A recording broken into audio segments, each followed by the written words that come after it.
ಅಂದರೆ ಒಬ್ಬರು ಇನ್ನೊಬ್ಬರ ರಕ್ಷಣೆಯನ್ನು ಮಾಡುವಂಥದ್ದು. ನಾವೊಬ್ಬರು ಇನ್ನೊಬ್ಬರ ರಕ್ಷಣೆಯನ್ನು ಯಾವ ರೀತಿಯಾಗಿ ಮಾಡಲಿಕ್ಕೆ ಬರ್ತದೆ?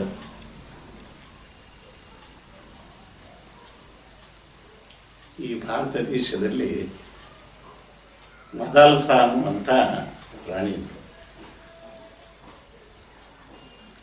ಆಕೆ ತನ್ನ ಎಲ್ಲ ಮಕ್ಕಳನ್ನು ಜನನ ಮರಣ ರೂಪಿ ಸಂಸಾರದ ದುಃಖದಿಂದ ಬಿಡುಗಡೆ ಮಾಡಬೇಕು ಅಂತ ಪ್ರತಿಜ್ಞೆ ಮಾಡಿದ.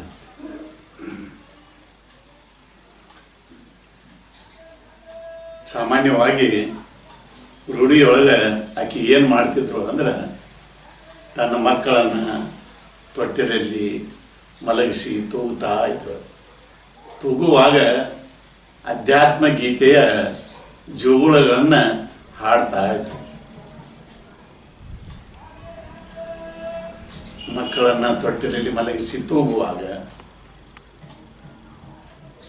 ತನ್ನ ಮಲೆಯ ಹಾಲನ್ನು ಕುಡಿಸುವಾಗ, ಆಡಿಸುವಾಗ ಮುಂಜಾವಾಗಿ ಈ ಅಧ್ಯಾತ್ಮ ಗೀತೆಗಳನ್ನು ಹಾಡ್ತಾ ಇದ್ರು.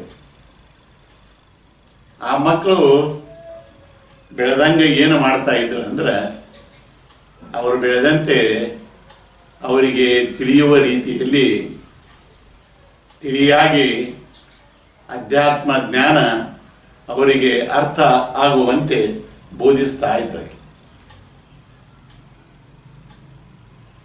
ಅವಾಗೆಲ್ಲ ಆ ಜೋಗುಳದಲ್ಲಿ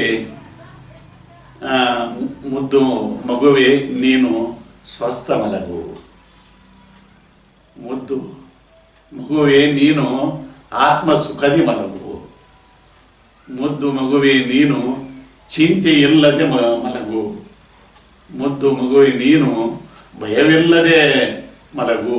ಈ ರೀತಿಯಾಗಿ ಜೋಗುಳವನ್ನು ಹಾಡ್ತಾ ಇದ್ರು. ಸೂರ್ಯ ಚಂದ್ರ ನಕ್ಷತ್ರಾದಿಗಳು ಏನವ, ಇವೆಲ್ಲ ನಿನ್ನ ಆಟದ ಚಂಡಗಳವು. ಇಡೀ ವಿಶ್ವದ ಮಹಾ ಪ್ರಭುವೇ ನೀನು ಅಂತ ಆ ಜೋಗುಳವನ್ನು ಮಂಜುಳವಾಗಿ ಆಕೆ ಹಾಡ್ತಾ ಇದ್ರು. ಈ ರೀತಿಯಾಗಿ ಆಟ ಆಡುವಾಗಲೂ ಇದನ್ನು ಈ ಅಧ್ಯಾತ್ಮ ಬೋಧವನ್ನು ಆಕೆ ತಿಳಿಯಾಗಿ ತಿಳಿಸ್ತಾ ಇದ್ರು. ಮೊದಲಿನ 7 ಮಕ್ಕಳು ಅವರೆಲ್ಲ ಜ್ಞಾನಿಗಳಾಗಿ ಈ ಆತ್ಮಜ್ಞಾನವನ್ನು ಪ್ರಚಾರ ಮಾಡುವುದಕ್ಕಾಗಿ ಮನೆಯನ್ನು ಬಿಟ್ಟು ಆ ಪ್ರಚಾರ ಕಾರ್ಯವನ್ನು ಕೈಗೊಂಡರು. ಆ ರಾಜ್ಯದಲ್ಲಿ ಈ ವೇದಾಂತ ಪ್ರಚಾರವನ್ನು ಅವರು ಮಾಡಿದರು. 8ನೇ ಮಗ ಮಾತ್ರ ಒಬ್ಬ ಉಳ್ಕೊಂಡ. ಈ 8ನೇ ಮಗನೂ ಮನೆಯನ್ನು ಹೋಗಿಬಿಟ್ಟ ಅಂದ್ರೆ ರಾಜ್ಯ ಕಾರ್ಭಾರವನ್ನು ಯಾರು ಮಾಡೋರು ಅಂತ ವಿಚಾರ ಮಾಡಿ ಆ ರಾಜ ಏನು ಮಾಡಿದ, ಆ 8ನೇ ಮಗನನ್ನ ತಾಯಿಟ್ಕೊಂಡ್ಬಿಟ್ಟ. ರಾಣಿ ಮದಾಲ್ಸ ಅವ್ರ ಕೈಗೆ ಕೊಡಲೇ ಇಲ್ಲ. ಆ 8ನೇ ಮಗನನ್ನ ಒಬ್ಬ ದಾದಿಗೆ ಒಪ್ಪಿಸ್ಬಿಟ್ಟ. ಆಗ ಏನಾಯ್ತು, ರಾಣಿ ಮದಾಲ್ಸ ಮಗನನ್ನ ತೊಟ್ಟಿಲಲ್ಲಿ ಹಾಕಿ ಆ ಜೋಗುಳವನ್ನು ಹಾಡಲೇ ಇಲ್ಲ. ತನ್ನ ಮೊಲೆಯ ಹಾಲನ್ನು ಕುಡಿಸಲೇ ಇಲ್ಲ. ಅವನನ್ನು ಆಟ ಆಡಿಸಲೇ ಇಲ್ಲ. ಈ ಆತ್ಮಜ್ಞಾನದ ವಿಚಾರಗಳನ್ನು ತಿಳಿಯಾಗಿ ಅವನಿಗೆ ಹೇಳೇ ಇಲ್ಲ. ಪನ ಮಾತ್ರ ಮಾಡಿದ್ರು. 7 ಜನ ಮಕ್ಕಳು ಆತ್ಮಜ್ಞಾನಿಗಳಾದರು, ಇವು ಆಗಲಿಲ್ಲಲ್ಲ ಅಂತ ವಿಚಾರ ಮಾಡಿದ್ರಕ್ಕೆ. ಅದಕ್ಕೆ ಇನ್ನೊಂದು ರೀತಿಯಿಂದ ಆಕೆಯ ಪ್ರತಿಜ್ಞೆ ನೆರವೇರಿತು. ಆಕೆ ಶರೀರವನ್ನು ಬಿಡುವ ಕಾಲಕ್ಕೆ ಆ 8ನೇ ಮಗನನ್ನ ಆಕೆಯ ಹತ್ತಿರ ಕರೆದುಕೊಂಡು ಬಂದರು. ಆ 8ನೇ ಮಗನ ಹೆಸರು ಅಲಾಕ್ ಅಂತವನ ಹೆಸರು. ಆವಾಗ ಆ ಮಗನನ್ನು ಕರೆದು ಆಕೆ ಏನು ಮಾಡ್ತಾಳೆ, ಆ ಅಧ್ಯಾತ್ಮ ಗೀತೆಯ ಜೋಗುಳ ಇರ್ತದಲ್ಲ, ಅದೆಲ್ಲ ಬರೆದಿರ್ತದ. ಆ ಕಾಗದವನ್ನು ಮಡಿಸಿ ಏನು ಮಾಡ್ತಾಳೆ, ಪೀತಾಂಬರವನ್ನು ಮುಗಿಸ್ತಾಳೆ. ಆಮೇಲೆ ರತ್ನಾಭರಣಗಳಿಂದ ಮುಚ್ಚಿ ಅದರ ರಕ್ಷಾ ಯಂತ್ರವನ್ನು ಆ 8ನೇ ಮಗನ ಕೈಗೆ ಕಟ್ಟಿಬಿಡ್ತಾಳೆ. ಅವಾಗ ತನ್ನ ಮಗನಿಗೆ ಯಾಕೆ ಹೇಳ್ತಾಳೆ, ನೋಡಪ್ಪ, ಇದನ್ನ ಅತಿ ಪವಿತ್ರ ಭಾವನೆಯಿಂದ ರಕ್ಷಣಾ ಮಾಡಬೇಕು, ಕಳ್ಕೊಳ್ಬಾರ್ದು ಇದನ್ನ. ಮತ್ತು ಈಗ ಇದನ್ನ ಬಿಚ್ಚಿ ನೋಡಬಾರ್ದು. ನಿನಗೆ ಯಾವಾಗ ಅತಿ ಹೆಚ್ಚಿನ ದುಃಖ ಆಗ್ತದನೋ, ಅತಿ ಗಂಡಾಂತರ ಒದಗುತ್ತದನೋ, ಅವಾಗ ಮಾತ್ರ ಇದನ್ನು ಬಿಚ್ಚಿ ನೋಡ್ಬೇಕು. ಬಿಚ್ಚಿ ನೋಡಿ ಅದನ್ನು ಓದಬೇಕು. ಓದಿ ಅದರಲ್ಲಿ ಅರ್ಥವನ್ನು ತಿಳ್ಕೊಳ್ಬೇಕು. ಅರ್ಥವನ್ನು ತಿಳ್ಕೊಂಡದ್ದಾದ ಮೇಲೆ ಅದರ ಭಾವವನ್ನು ಮಾಡಬೇಕು.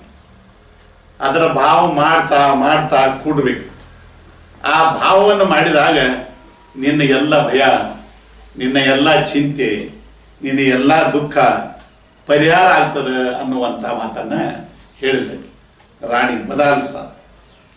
ನಂತರ ಕಾಲ ಗತಿಸಿದ ಮೇಲೆ ಆ ರಾಣಿ ಮದಾಲ್ಸ ಮತ್ತು ಆ ರಾಜ ದೇಹವನ್ನು ಬಿಟ್ಟು ಬಿಡ್ತಾರೆ. ಆ 8ನೆಯ ಮಗನಾದ ಅಲಾರ್ಕ ರಾಜನಾಗಿ ಕಾರ್ಭಾರವನ್ನು ಮಾಡ್ತಾನೆ. ಎಷ್ಟೋ ವರ್ಷಗಳವರೆಗೆ ರಾಜ್ಯ ಕಾರ್ಭಾರವನ್ನು ಮಾಡ್ತಾನ. ಅವನ 7 ಜನ ಅಣ್ಣಂದಿರಿದ್ರಲ್ಲ, ಅವರು ಈ ಅಧ್ಯಾತ್ಮ ಜ್ಞಾನವನ್ನು ಪ್ರಚಾರ ಮಾಡ್ತಾ ಇದ್ರು. ಒಂದು ದಿನ ಏನು ಮಾಡಿದ್ರು ಅವರು, ಇಲ್ಲ ಅದು ತಮ್ಮ ಅರಮನೆಗೆ ಬಂದರು. ಇವನಿಗೆ ಒಂದು ಸಂದೇಶವನ್ನು ಕಳಿಸಿದ್ರು. ಇಲ್ಲ, ನಾವೆಲ್ಲ ದೊಡ್ಡವರು, ನಾವು ಹಿರಿಯ ಅಣ್ಣಂದಿರನಿಂದ, ಮತ್ತು ಇದೇನ ರಾಜ್ಯ ಕಾರ್ಭಾರದ ರಾಜ್ಯ ಇದು ನಮಗೆ ಸೇರಿತು. ಅದಕ್ಕಾಗಿ ಈ ರಾಜ್ಯವನ್ನು ನಮಗೆ ಬಿಟ್ಟು ಕೊಡತಕ್ಕದ್ದ ನೀವು. ಮತ್ತು ನಮ್ಮ ಈ ಎಲ್ಲ ಅಣ್ಣಂದರಲ್ಲಿ ಹಿರಿಯ ಅಣ್ಣನಿಗೆ ಸಿಂಹಾಸನವನ್ನು ಬಿಡತಕ್ಕದ್ದು ಅಂತ ಸಂದೇಶ ಕಳಿಸಿದ್ರು. ಇವನಿಗೆ ಅತಿ ದುಃಖ ಆಯ್ತು. ಅಲ್ಲ, ರಾಜ್ಯ ಕಾರ್ಭಾರವನ್ನು ಮಾಡಾವ, ಒಮ್ಮೆ ತನ್ನ ರಾಜ್ಯವನ್ನು ಹೆಂಗೆ ಬಿಟ್ಟು ಕೊಡೋದ್ರಿ? ಎಂಥ ಅಧಿಕಾರ, ಎಂಥ ವೈಭವ, ಎಂಥ ಐಶ್ವರ್ಯ, ಇದನ್ನು ಯಾವ ರೀತಿಯಾಗಿ ಬಿಟ್ಟು ಕೊಡಲಿ ಅಂತ ಅತಿ ದುಃಖಿತನಾದ ರಾಜ ಅಲರ್ಕ್. ಅವನಿಗೆ ನಿದ್ರೆನೇ ಬರಲಿಲ್ಲ. ಅತಿ ಚಿಂತಿ, ಅತಿ ಭಯ, ಅತಿ ದುಃಖ ಆಗಿತ್ತು ಅವಾಗ. ಅವಾಗ ಅದು ರಕ್ಷಾ ಯಂತ್ರ ಅವನ ಕಣ್ಣಿಗೆ ಬಿತ್ತು. ನೆನಪಾತವನಿಗೆ, ಇಲ್ಲ ನನ್ನ ತಾಯಿ ಹಿಡಿದ್ರು, ಇದನ್ನು ರಕ್ಷಣೆ ಮಾಡ್ಕೋಬೇಕು, ಇದನ್ನು ಯಾವ ಪ್ರಸಂಗದಲ್ಲಿಯೂ ಇದನ್ನ ಕಳ್ಕೋಬಾರ್ದು, ಅತಿ ಪವಿತ್ರ ಭಾವನೆಯಿಂದ ಇದನ್ನ ರಕ್ಷಣಾ ಮಾಡಬೇಕು.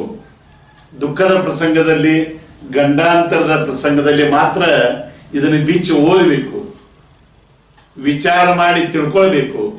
ತಿಳ್ಕೊಂಡ ಮೇಲೆ ಅದೇ ಭಾವದೊಳಗಿರಬೇಕು ಅನ್ನುವಂಥ ಮಾತು ಆ ರಾಜ ಅಲರ್ಕನಿಗೆ ನೆನಪಾದ. ಅವಾಗ ಅವ ಏನು ಮಾಡಿದ, ಆ ರಕ್ಷಾ ಯಂತ್ರವನ್ನು ಬಿಚ್ಚಿ ನೋಡಿದ. ತಾಯಿ ಬರೆದಂಥ ಅಧ್ಯಾತ್ಮ ಗೀತೆಯ ಜೋಗಳ ಏನದ, ಆ ಜೋಗಳವನ್ನು ಓದಿದವ. ಓದಿದ ಮೇಲೆ ಅದರ ಅರ್ಥ ತಿಳ್ಕೊಂಡ. ಅದರ ಅರ್ಥ ತಿಳ್ಕೊಂಡ ಮೇಲೆ ಅವನಿಗೆ ಎಲ್ಲ ವಿಚಾರ ಬಂತು. ಇದೇನ ರಾಜ್ಯ ಕಾರ್ಭಾರದ, ಇದರೊಳಗೆ ಏನು ಸುಖ ಇಲ್ಲ. ಅದರೊಳಗೆ ಬರೆದಿತ್ತು, ಅಲ್ಲ ನೀನು ಬರೇ ಈ ರಾಜ್ಯಕ್ಕೆ ರಾಜ ಅಲ್ಲ, ಸೂರ್ಯ ಚಂದ್ರ ನಕ್ಷತ್ರಾದಿಗಳು ಎಲ್ಲ ಲೋಕಗಳಿಗೆ ನೀನು ಮಹಾಪ್ರಭು.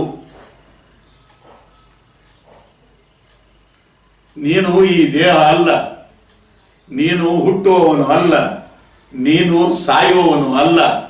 ಈ ದೇಹ ಮತ್ತು ಪ್ರಪಂಚದ ವಸ್ತುಗಳಲ್ಲಿ ಸುಖ ಇಲ್ಲ. ನೀನೇ ಸುಖದ ಸಾಗರ. ನಿನಗೆಲ್ಲಿ ಭಯ, ನಿನಗೆಲ್ಲಿ ಚಿಂತೆ, ನಿನಗೆಲ್ಲಿ ದುಃಖ ಅನ್ನೋದೆಲ್ಲ ಇತ್ತು. ಅದನ್ನೆಲ್ಲರೂ ಓದಿದವ. ಓದಿ ತಿಳ್ಕೊಂಡ ಭಾವ ಮಾಡಿದ. ಅವನ ಎಲ್ಲ ಭಯ, ಅವನ ಎಲ್ಲ ಚಿಂತೆ, ಅವನ ಎಲ್ಲ ದುಃಖ ಪರಿಹಾರ. ಅವನಲ್ಲಿ ಸಂತೋಷ ಉಕ್ಕೆ ಬಂತು. ಅವಾಗ ಅವ ಓಡಿ ಹೋಗಿ ತಮ್ಮ ಅಣ್ಣಂದಿರಿ ಎಲ್ಲಿ ಮಲಗಿದ್ರೋ ಅಲ್ಲಿ ಹೋಗಿ ಕರಿತಾನ. ಅಣ್ಣಂದಿರೇ ಬರ್ರಿ ಬರ್ರಿ ಅಂತ ಕರಿತಾನ. ಇದು ಮಹಾಭಾರಗಿದೆ. ಇದು ತಲೆನೋವನ್ನು ತಂದುಕೊಂಡ್ಬಿಟ್ಟದ ಈ ರಾಜ್ಯ ಕಾರ್ಭಾರ. ಈ ಭಾರವನ್ನ ನೀವು ಇಳಿಸ್ಕೊಳ್ರಿ, ಈ ಕಿರೀಟದ ಭಾರವನ್ನ ನೀವು ಇಳಿಸ್ಕೊಂಡು ಬಿಡ್ರಿ ಅಂತ ಹೇಳ್ತಾನ. ಅವಾಗ ಈ ಪ್ರಪಂಚದಲ್ಲಿ ಇರುವಂತ ಸರ್ವವು ನಾನೇ ಇದ್ದೇನೆ. ನಾನೆಂದರೆ ನೀವು, ನೀವೆಂದರೆ ನಾನು. ಈ ರಾಜ್ಯ ಕಾರ್ಭಾರವನ್ನು ನಾನು ಮಾಡಿದರೂ ಅಷ್ಟೇ, ನೀವು ಮಾಡಿದರೂ ಅಷ್ಟೇ ಅನ್ನುವಂಥ ಅಭೇದ ವಿಚಾರವನ್ನ ಅವನು ತಿಳಿಸ್ತಾನ ರಾಜ ಅಲರ್ಕ್. ಅವಾಗ ಅವನ ಅಣ್ಣಂದಿರಿಗೆ ಅತಿ ಹೆಚ್ಚಿನ ಸಂತೋಷ ಆಗ್ತದೆ. ಇವ ನಮ್ಮ ತಮ್ಮ ಎಷ್ಟು ಬುದ್ಧಿವಂತ ಆಗ್ಯಾನಲ್ಲ. ಈ ಪ್ರಪಂಚದ ವಿಚಾರದಲ್ಲಿ ಎಂಥ ವೈರಾಗ್ಯವನ್ನು ತಾಳ್ಯಾನಲ್ಲಿವ. ಇದರೊಳಗೆ ಸುಖ ಅದ ಅಂತ ಕಾಲಿನಷ್ಟು ಅವನಿಗೆ ವಿಚಾರ ಇಲ್ಲಲ್ಲ. ಮತ್ತೆ ಎಲ್ಲರೂ ಒಂದಂತವ. ತಾ ಅಂದ್ರೆ ನಾವ ಅಂತ, ನಾವಂದ್ರೆ ತಾನ ಅಂತ, ನಾವೆಲ್ಲ ಒಂದಿದ್ದೀವಿ ಅನ್ನುವಂಥ ಅಭೇದ ವಿಚಾರವನ್ನ ಇವ ಹೇಳ್ತಾ ಇದ್ದಾನೆ. ಅವರು ಅತಿ ಸಂತೋಷ ಪಟ್ಟು ಏನಡ್ಡಿಲ್ಲ, ನಾವೇನು ರಾಜ್ಯ ಕಾರ್ಭಾರದ ಆಶೆಯಿಂದ ಬಂದವರಲ್ಲ, ಅದರ ಮೋಹದಿಂದ ಬಂದವರಲ್ಲ. ಈ ಸಿಂಹಾಸನದ ಅಧಿಕಾರ ನಮಗೇನು ಬೇಕಾಗಿಲ್ಲ. ಆದರೂ ನಾವೆಲ್ಲ ಅಧ್ಯಾತ್ಮ ಜ್ಞಾನವನ್ನು ತಿಳಿದುಕೊಂಡು ನಾವು ಶಾಶ್ವತವಾದ ಸುಖವನ್ನ ನಾವು ಹೊಂದೇವಿ. ಅಂತ ಶಾಶ್ವತವಾದ ಸುಖವನ್ನ ನೀನು ಹೊಂದಬೇಕು, ನಿನಗೆ ಆ ಎಚ್ಚರಿಕೆಯನ್ನು ಕೊಡಬೇಕು ಅನ್ನುವಂಥ ಉದ್ದೇಶದಿಂದ ನಾವಿಲ್ಲಿ ಬಂದೆವು. ಹೊರತಾಗಿ ಈ ರಾಜ್ಯ ಕಾರ್ಭಾರದ ದಾಹದಿಂದ ಆಶೆಯಿಂದ ನಾವು ಬಂದಿಲ್ಲ ಅಂತ ಅವ್ರು ತಿಳಿಸಿರು. ಮಾನವನ ಜನ್ಮ ಸಿದ್ಧ ಹಕ್ಕು ಏನದ, ಈ ಜನನ ಮರಣ ರೂಪಿ ಸಂಸಾರದ ದುಃಖದಿಂದ ಬಿಡುಗಡೆ ಹೊಂದಬೇಕನ್ನೋದ ಮಾನವ ಜನ್ಮ ಸಿದ್ಧ ಹಕ್ಕದ. ಆ ಜನ್ಮ ಸಿದ್ಧ ಹಕ್ಕನ್ನ ನೀನು ಪಡ್ಕೋಬೇಕು. ಅಂತ ಶಾಶ್ವತವಾದ ಸುಖವನ್ನು ಹೊಂದಬೇಕು, ಜನನ ಮರಣ ರೂಪಿ ದುಃಖದಿಂದ ನೀ ಪಾರಾಗಬೇಕು ಅನ್ನುವಂಥ ಉದ್ದೇಶದಿಂದ ನಿನಗೆ ಎಚ್ಚರಿಕೆ ಕೊಡ್ಲಿಕ್ಕೆ ನಾವು ಬಂದೇವು. ಹೊರತಾಗಿ ನಮಗೇನು ಈ ರಾಜ್ಯ ಕಾರ್ಭಾರ ಬೇಕಾಗಿಲ್ಲ ಅಂತ ಹೇಳಿದರು. ಹೇಳಿದ ಕೂಡಲೇ ಅವ್ರು ಮತ್ತೆ ಹೇಳ್ತಾರೆ, ಅವರು ಅಣ್ಣಂದಿರು, ನೋಡು ನೀನು ಪ್ರಕಾಶಗಳಿಗೂ ಪ್ರಕಾಶ, ನೀನು ಸತ್ಯನು ಶಿವನು ಸುಂದರನೂ ಇದ್ದೀ, ನೀನು ಎಲ್ಲಾ ಲೋಕಗಳಿಗೂ ಮಹಾಪ್ರಭು ನೀ ಇದ್ದೀ. ನಿನಗೆ ಹುಟ್ಟು ಸಾವುಗಳಿಲ್ಲ, ನೀನು ಎಂದೂ ಹುಟ್ಟಲಾರದ ಎಂದೂ ಸಾಯಲಾರದ ಸಚ್ಚಿದಾನಂದ ಪರಮಾತ್ಮನ ಇದ್ದೀ ನೀನು ಅಂತ ಅವನಿಗೆ ಹೇಳಿ ಅವರು ಹೊರಟು ಹೋಗ್ಬಿಡ್ತಾರೆ. ಅವಾಗ ಮತ್ತೆ ಇವನೇ ರಾಜ್ಯ ಕಾರ್ಭಾರವನ್ನು ಮಾಡ್ತಾನೆ. ಅತಿ ವಿವೇಕಿ ಶಾಲಿ ರಾಜ ಇರ್ತಾನೆ ಇವ.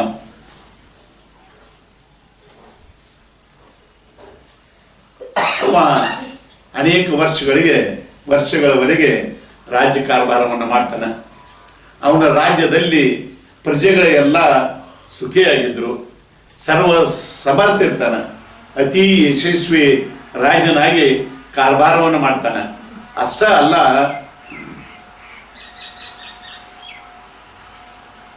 ಈ ಪ್ರಪಂಚದ ನಾಟಕದಲ್ಲಿ, ಈ ವಿಶ್ವದ ನಾಟಕದಲ್ಲಿ ತಾನೊಬ್ಬ ಪಾತ್ರಧಾರಿ ಅಂತ ಕೆಲಸ ಮಾಡ್ತಾನೆ. ನಾವೊಬ್ಬ ಪಾತ್ರಧಾರಿ ಅಂತ ಕೆಲಸ ಮಾಡ್ತಾನೆ. ನಾ ಇದನ್ನು ಮಾಡಾವ ಅನ್ನುವಂಥ ದೃಷ್ಟಿಯಿಂದ ಆ ರಾಜ್ಯ ಕಾರ್ಭಾರವನ್ನ ಅವ ಮಾಡೋದೇ ಇಲ್ಲ. ಅವನನ್ನ ಯಶಸ್ಸು ಅನ್ನುವಂಥದ್ದು ಬೆನ್ನತ್ತಿ ಬಂದುಬಿಡ್ತು. ಅಂತ ಶ್ರೇಷ್ಠವಾದ ಯಶಸ್ವಿ ರಾಜನಾಗಿದ್ದ. ಅದಕ್ಕಾಗಿ ಸಾಮಾನ್ಯವಾಗಿ ಈ ಭಾರತ ದೇಶದಲ್ಲಿ ಈ ಶ್ರಾವಣ ಮಾಸದಲ್ಲಿ ಈ ಹುಣ್ಣಿಮೆಯ ದಿನ ರಕ್ಷಾಬಂಧನ್ ಇದರ ಅರ್ಥ ರಕ್ಷಣಾ ಮಾಡೋದು.